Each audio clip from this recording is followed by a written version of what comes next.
Church और कनीसा यहूद और नसारा सुल्तान नूरुद्दीन जंगी के ज़माने में मुत्तहद हुए थे और उन्होंने मिल बैठ के ये सोचा था कि मुसलमानों को कैसे शिकस्त दी जाए। इसलिए कि ये फाका कश मौत से डरता नहीं ज़रा, रूह मोहम्मद इसके बदन से निकाल दो।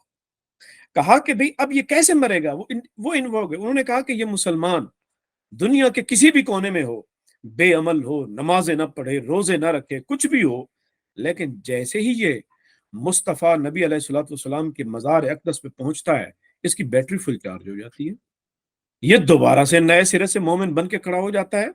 तो उन्होंने ये तय किया कि जनाब ऐसा करें कि अगर हम जिस्म मुस्तफ़ा अगर निकाल लें तो फिर शायद मुसलमानों की ताकत खत्म हो जाए। इसलिए कि पूरी उम्मत मुसलमा की ताकत सिर्फ एक मुबारक वजूद मसूद में है, और वो मुबारक वजूद मसूद मोहम्मद अरबी सल्लल्लाहु अलैहि वसल्लम का मुबारक वजूद मसूद है।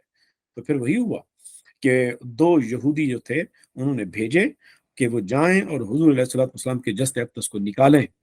ये जो कहते हैं ना जी यहूद और नसारा वेले बैठे हैं, उनको आप मुसलमानों को अलावा और कोई भी दुनिया का काम नहीं, ऐसा ही है जनाब, उनको कोई काम नहीं, वो इसी काम के लिए बैठे हैं। और वो गए और वो उन्होंने सुरंग खोदना शुरू की और हुजूर वसल्लम के जिस्म अक़दस की तरफ वाली साइड पे मदीना में घर किराए पे लिया और सुरंग खोदना शुरू की। करीब पहुंच चुके थे, सुल्तान नूरुद्दीन को ख्वाब में हुजूर अलैहि वसल्लम फरमाया कि नूरुद्दीन, ये दो लोग मुझे सता रहे हैं। और फिर वाकया नौजवानों के सामने है कि नूरुद्दीन वहां पे पहुंचे और सारे अहले मदीना को दावत दी, और फिर उन दो लोगों को जब सामने लाया गया तो नूरुद्दीन सुल्तान ने पहचान लिया, यही वो दो खबीस हैं जो मेरे नबी अलैहिस्सलाम की ज़ात अक़दस को तंग कर रहे थे और निकालना चाह रहे थे। तो एक ही बार में उनके दो को सर कलम कर दिया और उनको खत्म कर दिया। तो कहने का मकसद ये है कि यहूद और नसारा कोई सुकून से नहीं बैठे हुए। आज वो जानते हैं हमारे लिए मुश्किल हो गया है कि मुबारक वजूद मसूद की तरफ हम हाथ भी बढ़ा सकें, इसलिए कि अब वो तो उनके लिए मुमकिन नहीं रहा। तो इबलीस की मजलिस शूरा में हजरत इकबाल ने वो दिखाया कि इबलीस क्या नतीजा देता है। जब सारे चेले इबलीस को बता चुके कि जनाब मोमिन को यूं भी मार दें, इसको भूख से मार दें, इसको इफलास से मार दें, इकोनॉमिक पाबंदियां लगा दें, इसके अंदर ये कर दें, वो कर दें, इबलीस उस सब के जवाब देता है, कहता है मोमिन इससे भी नहीं मरेगा। तो बिल आखिर उसके चेला एक उठ के कहता है, वो कहता है कि आदम से मुकाबला तूने किया, रहमान की ताकतों से टक्कर तूने ली, अब बता, तू ही बता कि इस मोमिन का हम सत्यानाश कैसे करें, इसको जेर कैसे करें, इसको खत्म कैसे करें। तो एक वो इबलीस कहता है, वो फाक कश मौत से डरता नहीं जरा, रूह मोहम्मद इसके बदन से निकाल दो। बस एक काम कर दो कि मुस्तफ़ा से इसका ताल्लुक, ये डोर बंधी हुई है ना गुंबद खजरा से, तोड़ दो, यूं तोड़ दो वो दो डोर। और वो डोर कैसे टूटेगी? उन्होंने कहा कि तालीम मुस्तफ़ा से इसको दूर कर दो।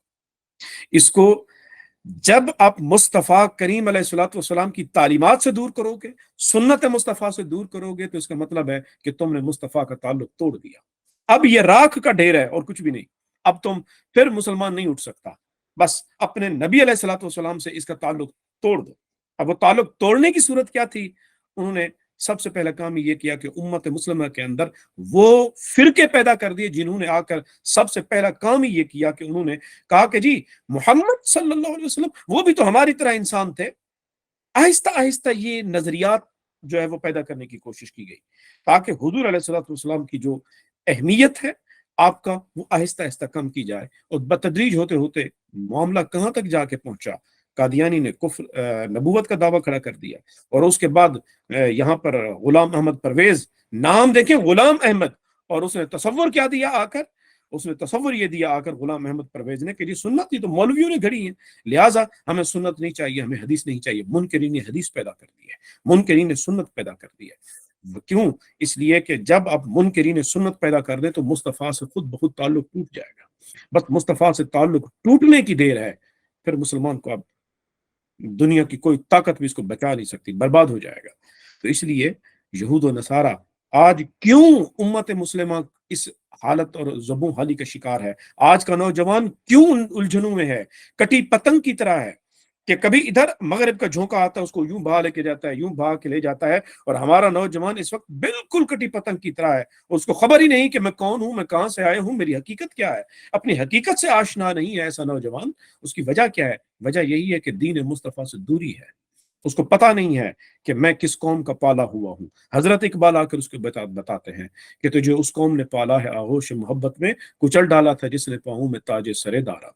उसे अपनी असल हकीकत दिखानी है कि तेरी हकीकत क्या है, कि तू किस कौम से है।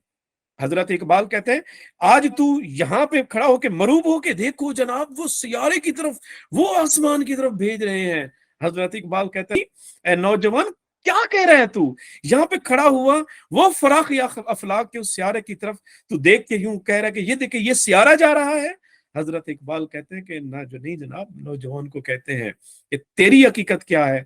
नौजवान से कहते हैं कि तेरी हकीकत ये है कि परे है चरखे नीली फाम से मंजिल मुसलमान की, सितारे जिसकी गर्दे राह हूं वो कारवां तू है।